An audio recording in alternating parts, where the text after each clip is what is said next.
Selamat pagi anak-anak. Salam sehat untuk kita semua ya. Tetap semangat untuk mengikuti pembelajaran walaupun dari rumah. Hari ini kita akan belajar tema 3, subtema 3. Ayo menjadi penemu pembelajaran 1. Nah, anak-anak, pada pembelajaran sebelumnya kita telah belajar tentang kalimat efektif. Nah, dalam kalimat efektif itu kita juga menggunakan yang namanya kosakata baku.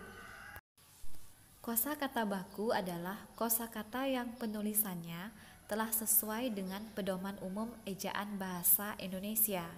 Sebaliknya, kosakata non baku adalah kosakata yang penulisannya tidak sesuai dengan pedoman umum ejaan bahasa Indonesia.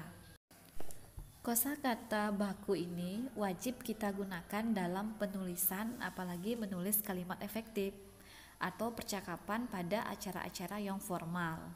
Nah, kemudian kosakata non baku boleh kita gunakan dalam bahasa percakapan secara non formal. Misalnya berbicara dengan teman-teman dalam kehidupan sehari-hari. Nah, anak-anak, Ibu ambilkan contoh kalimat yang menggunakan kata tidak baku. Nah, Ibu ambil dari teks yang berjudul Pensil si Kecil yang Amat Penting. Pernahkah terbayang olehmu gimana sih manusia bikin tanda dan tulisan sebelum ditemukannya pensil? Bagaimana proses penemuan pensil hingga menjadi bentuk pensil seperti sekarang dengan proses pembuatan yang lebih modern? Nah, anak-anak, dari penggalan cerita tadi, mari kita cari mana kata yang tidak baku, lalu kita ubah menjadi kata baku. Nah, anak-anak, di sana tampak ada kata gimana. Nah, itu merupakan kata yang tidak baku. Kita ubah menjadi bagaimana. Kemudian kata bikin kita ubah menjadi membuat. Hilangkan kata sih, dan penulisan modernnya itu kita ubah menjadi modern. Inilah bentuk kata yang tidak baku yang kita ubah menjadi kata baku. Nah, setelah kita ubah kata tidak baku menjadi baku, maka kalimatnya akan menjadi: pernahkah terbayang olehmu bagaimana manusia membuat tanda dan tulisan sebelum ditemukannya pensil? Dan untuk kelanjutannya bisa anak-anak lanjutkan dan buat di rumah guys sebagai latihan. Nah, anak-anak, untuk mengetahui sejauh mana pemahaman anak-anak terhadap kosakata baku dan tidak baku, maka sudah Ibu sediakan latihan soal sebanyak 5 kalimat. Nah, anak-anak, di awal anak-anak telah membaca penggalan teks yang berisi tentang penemuan pensil. Nah, di Indonesia juga anak-anak memiliki seorang tokoh atau penemu anak-anak yang berhasil membuat pesawat terbang pertama di Indonesia. Nah, mungkin anak-anak pasti sudah tahu ya siapa tokoh tersebut. Beliau juga merupakan presiden, beliau juga pernah menjabat sebagai presiden di negara Indonesia. Ya, beliau adalah Bapak Baharudin Yusuf Habibie atau sering dipanggil B.J. Habibie. Dengan kerja keras dan disiplin yang tinggi, beliau mampu menciptakan atau membuat pesawat terbang untuk negara Indonesia. Patut menjadi teladan ya anak-anak. Pesawat terbang yang dibuat oleh Bapak B.J. Habibie itu merupakan salah satu alat transportasi ya anak-anak, di mana pengertian transportasi adalah proses pemindahan atau pengangkutan manusia, hewan dan barang dari suatu tempat menuju tempat lain dengan menggunakan alat transportasi. Alat transportasi itu kita bedakan menjadi 3 macam ya anak-anak ya. Ada pesawat terbang ini merupakan alat transportasi udara yang fungsinya untuk mengangkut manusia dan juga bisa untuk mengangkut barang dari negara satu ke negara lain. Ada kapal laut, ini adalah alat transportasi di air, fungsinya juga hampir sama dengan pesawat terbang untuk mengangkut manusia dan juga untuk mengangkut barang dari satu daerah atau satu pulau ke pulau yang lainnya. Truk atau jenis mobil yang lainnya ini merupakan alat transportasi darat. Kalau truk ini yang bisa juga digunakan untuk mengangkut manusia, bisa juga digunakan untuk mengangkut barang supaya lebih cepat dan lebih efektif.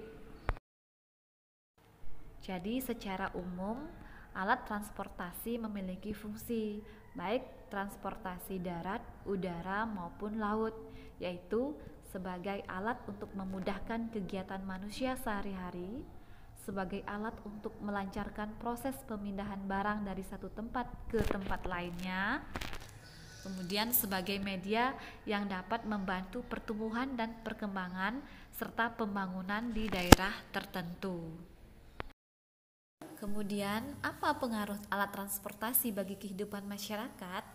Apabila kehidupan kita tidak ada transportasi, maka perjalanan kita akan susah dan memerlukan waktu yang sangat lama. Kemudian karena kita membawa barang sendiri, maka kita akan merasa cepat lelah dan capek. Kalau sekarang kita sudah disediakan yang namanya alat transportasi, baik udara, darat, maupun laut. Lalu bagaimana pengaruhnya terhadap kehidupan di masyarakat? Yang pertama, kita dapat melakukan perjalanan dengan lebih mudah. Kemudian pengiriman barang juga akan lebih cepat. Waktu yang diperlukan juga singkat dan kita tidak akan kelelahan maupun kecapean dalam pengiriman barang.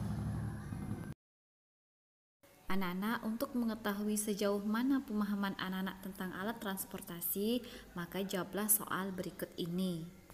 Anak-anak, berbicara tentang alat transportasi darat ini juga bisa beroperasi di malam hari anak-anak tanpa perlu bertabrakan. Karena ada apa? Ya, benar, karena ada lampu. Lampu itu bisa menyala karena ada sumber listriknya, anak-anak. Nah, kembalilah kita belajar tentang rangkaian listrik. Tentu anak-anak masih ingat ya, rangkaian listrik itu ada dua macam.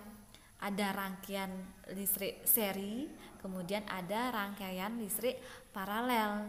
Di mana di sini Ibu buatkan lampunya yang seri dan lampunya yang paralel ya, anak-anak. Nah, di sini akan Ibu jelaskan sedikit tentang keunggulan dan kelemahan dari rangkaian lampu secara seri maupun paralel. Pada rangkaian lampu seri memiliki keunggulan yang pertama, kuat arus listrik yang mengalir pada tiap bagian itu sama. Kemudian, lampu yang dihasilkan itu lebih terang.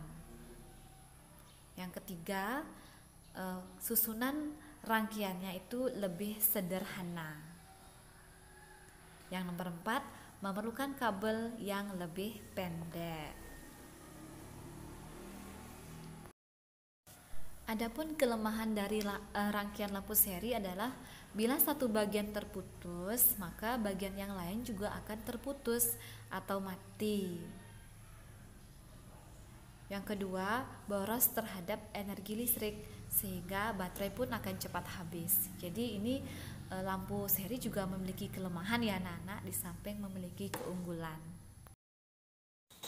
Keunggulan pada rangkaian lampu paralel adalah tegangan yang mengalir pada tiap bagian itu sama.